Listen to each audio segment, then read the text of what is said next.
இன்னைக்கு தேர்ஸ்டே தீபாவளி லஞ்சுக்கு சிம்பிளா ஒரு தாலி ரெசிபி சர்வ் பண்ணலாமா? எஸ்ஜேஎல் அரிசி சாப்பாடு கடலூர் மாவட்டம் முழுக்க இந்த அரிசி கிடைக்குதுங்க. தோட்ட முருங்கைக்காயில் செஞ்ச சாம்பார். இன்னமும் சேப்பங்கிழங்கு எத்தனை பேர் வறுத்து சாப்பிட்றீங்கன்னு கமெண்ட்ல சொல்லுங்க. தீபாவளி அன்னைக்கு அவசியம் இதை நீங்க ட்ரை பண்ணுங்க. எனக்காக முட்டை பொடி மாஸ் வீட்டிலேயே தயார் பண்ண அவக்கை ஊறுகாய். தீபாவளி ஸ்பெஷலுக்கு சாம்பாருக்கு அப்பளம் கண்டிப்பா இருக்கணும்ல. அப்பளம், வடை, பாயாசம் இதோட சாப்பிட்டாதான் செம்மையா தீபாவளி என்ஜாய் பண்ண மாதிரி இருக்கும்.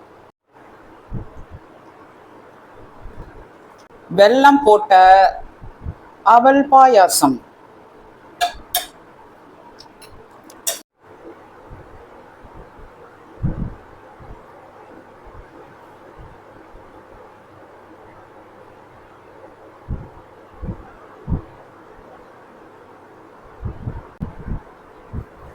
ஒரே வாழைப்பழம். தீபாவளி அன்னைக்கு இது எல்லாத்தையும் சமைச்சு சாப்பிட்டுட்டு பட்டாசை வெடிச்சுட்டு தூங்கிடுங்க.